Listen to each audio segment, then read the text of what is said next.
Hey everybody, welcome to Fit Tip Tuesday.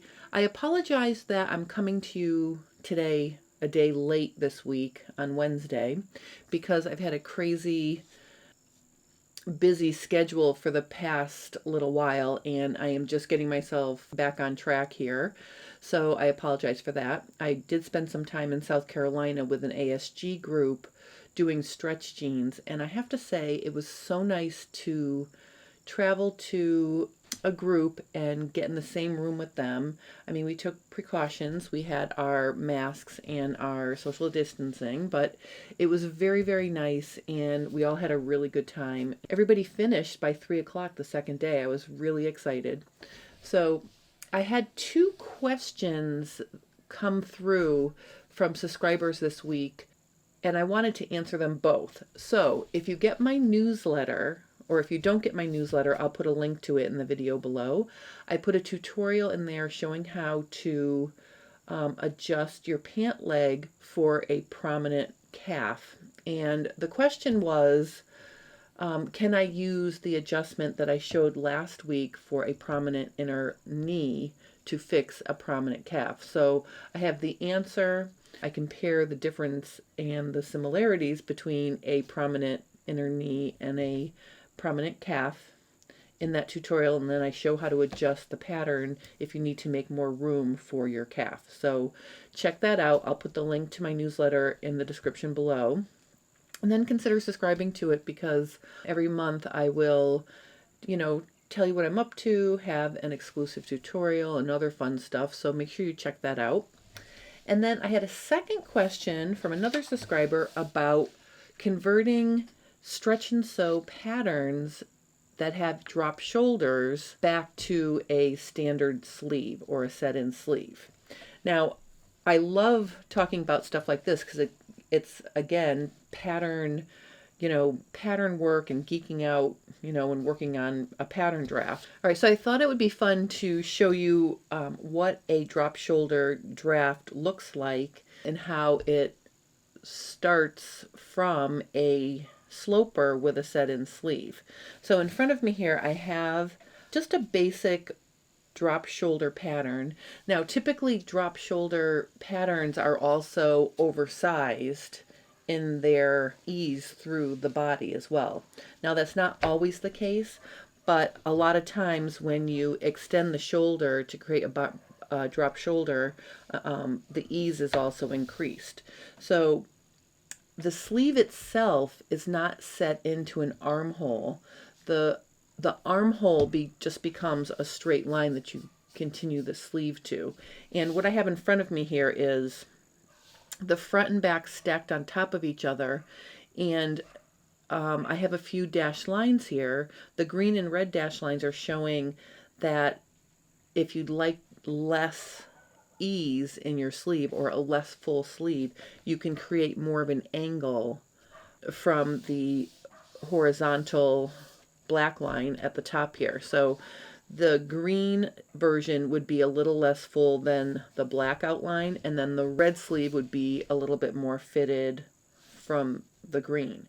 So that's kind of cool that you can control the fullness of the sleeve by just dropping the upper edge of the shoulder and sleeve. So what I want to do here is I'm going to take a standard front and I'm going to just lay it on here. So my front would line up like this. And you can see if you wanted to draft a drop shoulder from your, a set-in sleeve pattern, the first thing you're going to do is at the tip of the shoulder, and actually let me put a back here as well. So I've got my back and my front. Let me just stack those on top of each other. And then I'm going to just put them in line here. So the back sticks out just a little bit, but they meet at the shoulder. Okay, so you can see that. I'm just going to use a little piece of tape here to hold these two in place. I'm not going to squish the tape down. I want to be able to lift it up, but that'll allow me to move my fingers. So basically what you're going to do is you're going to, from the point at the tip of the shoulder where the two shoulder seams match at the neckline, that's where you're going to start to draw your horizontal line going across.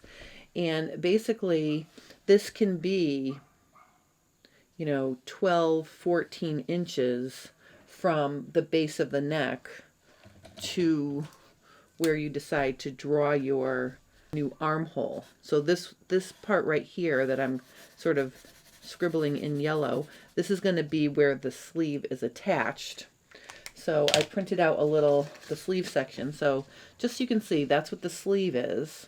Okay, so this white portion is the rest of the oversized top. And you can see there's a lot of extra fabric in here now. Okay, so if you have a drop shoulder pattern and you want to convert it to a set-in sleeve, what you would do is you would take the, one at a time. Like if you have your front and your back, first get your, let's do the back or the front first. Okay, so I would lay a pattern that fits you, that's a basic, that has a sleeve and armhole that fit you properly. You don't have to worry about the neckline. Like let's say you like the neckline of the drop shoulder pattern. You don't have to change that, but basically what you would do is you would trace your armhole, your shoulder, and the dart if you have one, and your side seam here. Just trace that on to a copy of your drop shoulder pattern.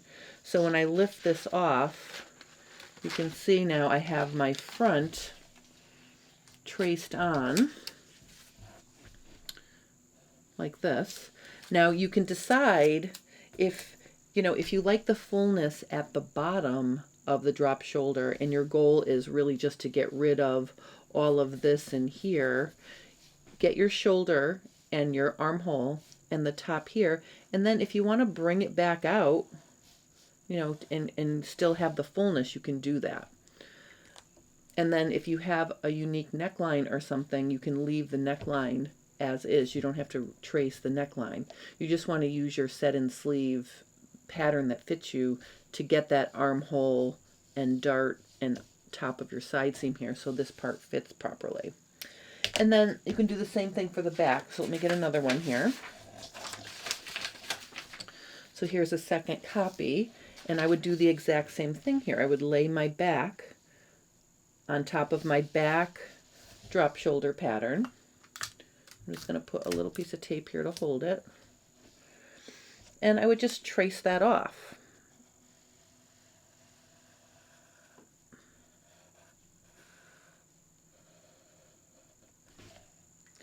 Okay, and then, like I said, you can leave the original neckline. So now this would be our back. So this front here would no longer be the front. The back would go all the way to here and down here.